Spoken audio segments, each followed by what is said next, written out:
Vérité vous souhaite la bienvenue sur nos plateformes Internet, à savoir le site Internet, la chaîne YouTube, la web radio, le podcast et la page Facebook.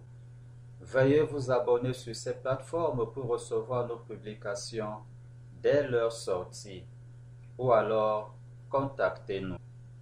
Cet enseignement biblique est dispensé par le Père Lolo Jacques. La famille terrestre de Jésus est la véritable famille de Jésus. Je vais maintenant exposer sur la famille biologique de Jésus. Cette partie de l'enseignement portera sur la famille biologique de Jésus. Sur ce sujet, la parole de Dieu est assez abondante et très précise. Jésus avait 4 frères dont les noms sont cités et plusieurs sœurs bien connues de tous ceux qui vivaient avec eux. Jean chapitre 6, verset 42. Et il disait, n'est-ce pas là Jésus, le fils de Joseph, celui dont nous connaissons le père et la mère? Comment donc dit-il, je suis descendu du ciel? Matthieu chapitre 13, verset 55-56, il est écrit, n'est-ce pas le fils du charpentier?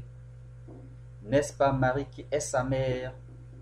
Jacques, Joseph, Simon et Jude, ne sont-ils pas ses frères? Et ses sœurs, ne sont-elles pas toutes parmi nous? Marc chapitre 6, verset 3. N'est-ce pas le charpentier, le fils de Marie, le frère de Jacques et de Joseph, de Jude et de Simon, et ses sœurs, ne sont-elles pas ici parmi nous? Marc, chapitre 3, versets 20 à 21. Ils se rendirent à la maison, et la foule s'assembla de nouveau, en sorte qu'ils ne pouvaient pas même prendre leur repas. Les parents de Jésus, ayant appris ce qui se passait, vinrent pour se saisir de lui, car ils disaient, il est hors de sens. Dans le cadre des liens familiaux biologiques, il ne peut avoir ici aucune confusion possible, car la parole de Dieu utilise toujours les termes justes et adéquats. Lorsque c'est la famille nucléaire et qu'il faut parler de frères et de sœurs, ce sont les termes frères et sœurs qui sont utilisés, comme c'est par exemple le cas de la famille de Jésus. Lorsqu'il s'agit de la famille élargie, et donc simplement de parenté, le terme parent est utilisé, comme ce fut le cas pour Jésus selon qu'il est écrit. Marc chapitre 3, verset 21. Les parents de Jésus, ayant appris ce qui se passait, vinrent pour se saisir de lui, car il disait, il est hors de sens. Ou encore, l'ange Gabriel annonce à Marie que sa parente Élisabeth est enceinte, selon qu'il est écrit. Luc chapitre 1, verset 36. Voici Élisabeth, ta parente, a conçu elle aussi un fils en sa vieillesse, et celle qui était appelée la stérile est dans son 6e mois. Luc chapitre 1, verset 61, il est écrit, il lui dit, il n'y a dans ta parenté personne qui soit appelé de ce nom. Et lorsque la Bible veut parler de cousin, elle écrit bien le mot cousin, selon qu'il est écrit. Colossiens chapitre 4, verset 10. Aristarque, mon compagnon de captivité, vous salue, ainsi que Marc, le cousin de Barnabas, au sujet duquel vous avez reçu des ordres. S'il va chez vous, accueillez-le. C'est une fausse doctrine, pas biblique du tout, de prétendre que la Bible se trompe de termes en utilisant faussement certains termes à la place d'autres termes. Cela est impensable, car toute la Bible est vraie de bout en bout sans la moindre erreur. Que ceux qui lisent la Bible ne retiennent que ce qu'ils lisent, et que ceux qui enseignent la Bible se limitent à ce qu'ils lisent. Que ceux qui écoutent les enseignements examinent si ce qui leur a été enseigné est conforme à ce qui est écrit. 1 Corinthiens chapitre 4 verset 6. C'est à cause de vous, frères, que j'ai fait de ces choses une application à ma personne et à celle d'Apollos, afin que vous appreniez à nos personnes à ne pas aller au-delà de ce qui est écrit, et que nul de vous ne conçoive de l'orgueil en faveur de l'un contre l'autre. Je vais maintenant exposer sur la famille spirituelle de Jésus, qui est sa véritable famille. La famille spirituelle de Jésus est, selon Jésus lui-même, sa véritable famille. Jésus, dans cet enseignement sur sa véritable famille, celle que lui, il considère comme importante dans le cadre du salut qu'il est venu apporter aux hommes, c'est cette famille spirituelle que Jésus veut, que ceux qui croient en lui considèrent.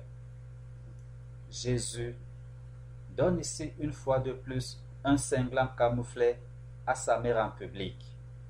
Matthieu chapitre 12, versets 46 à 50. Comme Jésus s'adressait encore à la foule, sa mère et ses frères qui étaient dehors cherchèrent à lui parler. Quelqu'un lui dit: voici ta mère et tes frères sont dehors et ils cherchent à te parler. Mais Jésus répondit à celui qui le lui disait: qui est ma mère et qui sont mes frères? Puis étendant la main sur ses disciples, il dit: voici ma mère et mes frères. Car quiconque fait la volonté de mon Père qui est dans les cieux, celui-là est mon frère et ma sœur et ma mère. Jésus ne considère Marie ni comme sa mère, ni comme son disciple, dans le sens de la mission de salut humain qu'il est venu accomplir. Jésus n'accorde pas d'importance au lien humain entre lui et la famille qu'il s'est lui-même choisie.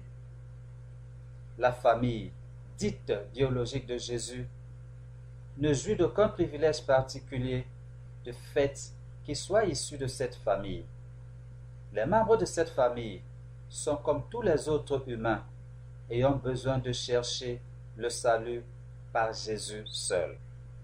Marie, la mère de Jésus, n'a pas le salut assuré du seul fait qu'elle soit bénéficiaire de cette grâce. Elle doit elle aussi être enseignée, faire tous ses efforts pour garder les promesses qui ont été faites en sa faveur et être sauvée. Tout chrétien est en droit, de par l'enseignement de Jésus, de se revendiquer être la mère de Jésus, selon qu'il est écrit. Marc, chapitre 3, versets 31 à 35. Et il répondit: qui est ma mère et qui sont mes frères? Puis jetant les regards sur ceux qui étaient assis autour de lui, voici, dit-il, ma mère et mes frères, car quiconque fait la volonté de Dieu, celui-là est mon frère et ma sœur et ma mère. Luc chapitre 8, versets 19 à 21. La mère et les frères de Jésus vinrent le trouver, mais ils ne purent l'aborder à cause de la foule. On lui dit: ta mère et tes frères sont dehors et désirent te voir. Mais il répondit: ma mère et mes frères, ce sont ceux qui écoutent la parole de Dieu et qui la mettent en pratique. Dans les textes évangéliques ci-dessus, Jésus tient à montrer clairement qu'il considère comme sa famille uniquement ceux qui le suivent et acceptent ses enseignements, et entre dans son œuvre missionnaire de salut de l'humanité. Cette minorisation par Jésus de ces supposés liens familiaux n'est pas nouvelle. Elle est même un cliché permanent de la Sainte Écriture.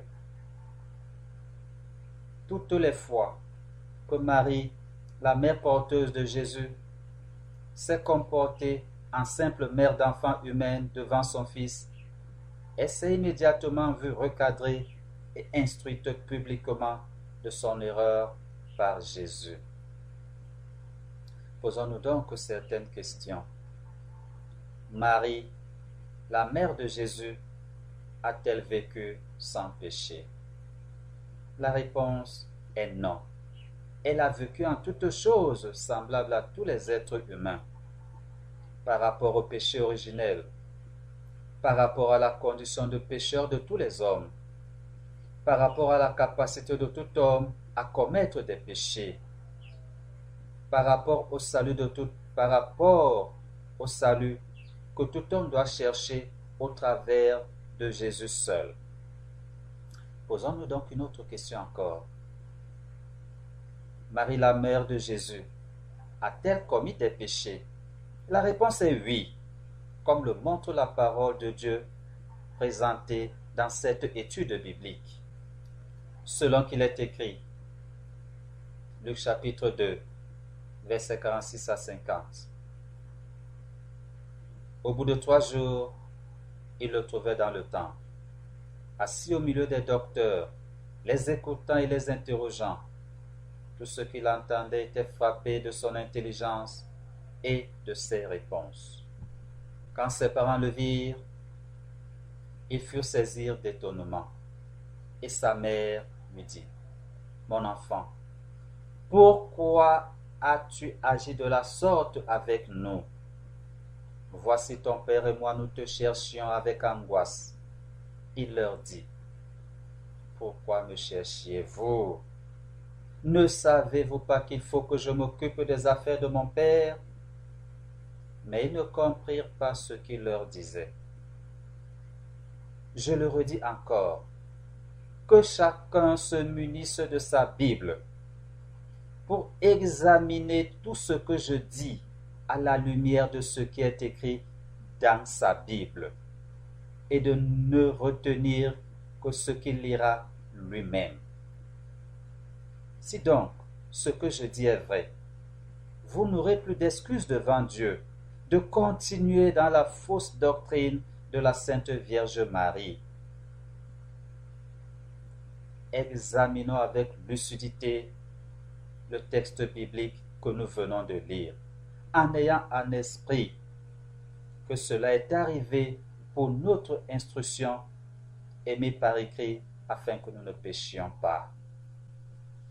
Nous allons d'abord voir que Marie prend la parole devant Joseph, le père de l'enfant, sans s'en référer d'abord à ce dernier. Marie, la mère, prend la parole devant Joseph le père, sans s'en référer d'abord à ce dernier. Marie prend la parole dans le temple devant Joseph, en présence des dignitaires d'Israël, sur une décision unilatérale de Marie, sans d'abord s'en référer à Joseph son mari. Ce faisant, Marie tombe ainsi sous le coup d'un grand nombre de péchés, selon que nous le montrent les textes bibliques que nous sommes en train d'étudier. Luc chapitre 2 versets 51 à 50, il est écrit, « Quand ses parents le virent, il fut saisi d'étonnement, et Marie, la mère, lui dit, « Marie s'est trompée. Elle est dans l'erreur du péché. Elle n'aurait pas dû prendre la parole la première et s'adresser à l'enfant avant Joseph son mari, devant des dignitaires d'Israël, dans le temple.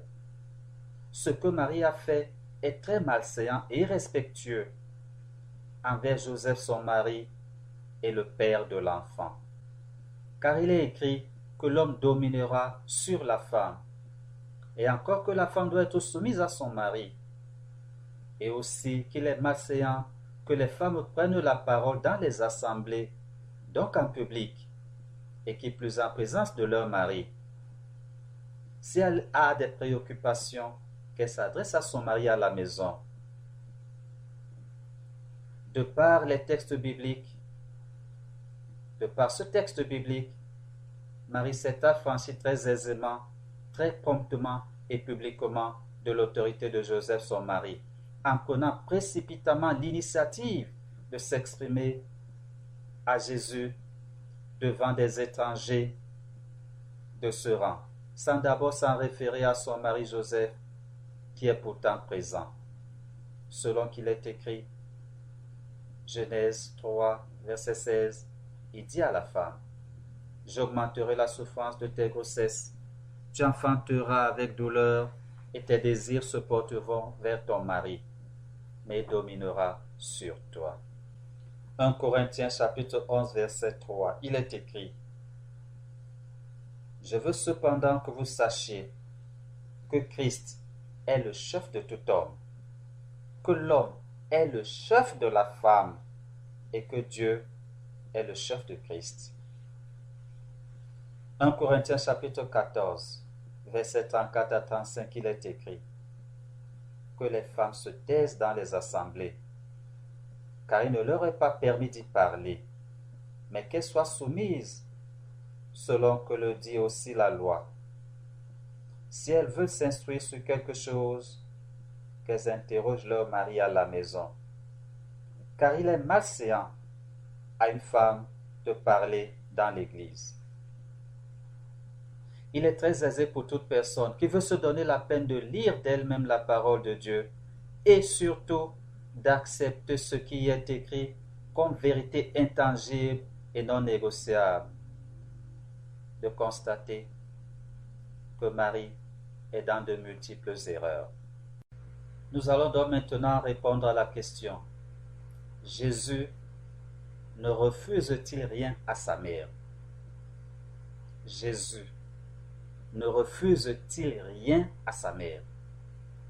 Les chrétiens doivent éviter ou sortir de la fausse doctrine qui enseigne que Jésus ne refuse rien à sa mère et quelle est la meilleure voie pour atteindre Jésus et obtenir ses faveurs.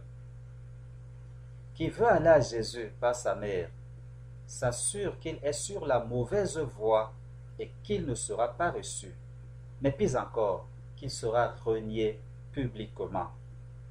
Car Jésus veut que les chrétiens accèdent à lui directement sans absolument avoir besoin d'aucun intermédiaire.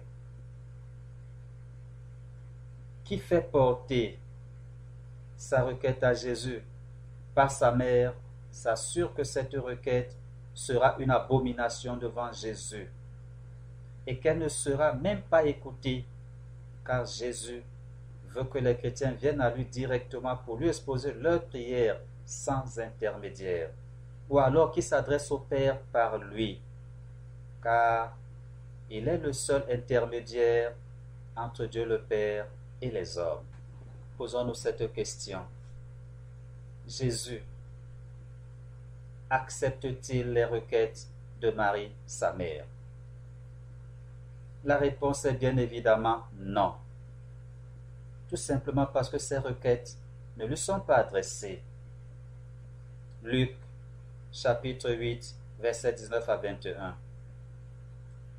La mère et les frères de Jésus vinrent le trouver, mais ne purent l'aborder à cause de la foule. On lui dit, « Ta mère et tes frères sont dehors, et ils désirent te parler. » Mais il répondit, « Ma mère et mes frères, ce sont ceux qui écoutent la parole de Dieu et qui la mettent en pratique. » Marie, la mère de Jésus, et sa famille, dans cet épisode, essuient durement et publiquement le refus de Jésus d'accéder à leur requête. Ce fut pour eux une grande humiliation publique, car après leur avoir répondu ainsi, Jésus ne s'est pas déplacé. Il a continué à enseigner comme il était en train de le faire, sans plus se soucier de sa mère et de sa famille. Surpris de la réaction de Jésus, puisqu'ils sont venus, très convaincus de leur bon droit, suivant lequel Jésus devrait absolument obéir à sa mère et à eux. La mère de Jésus et sa famille ont voulu se baser sur le principe du devoir d'obéissance de l'enfant par rapport à ses parents.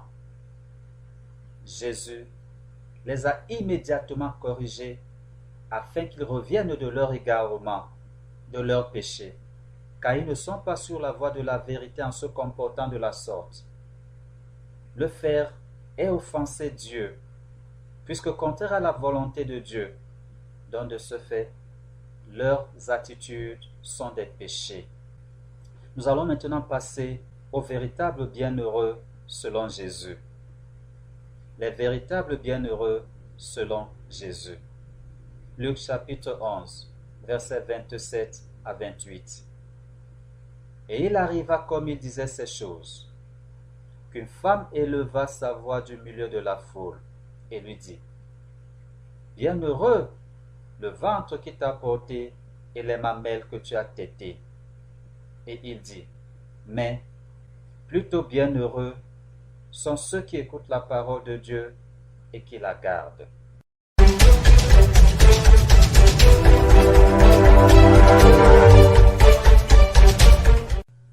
L'enseignement biblique que vous venez de suivre a été dispensé par le Père Lolo Jacques.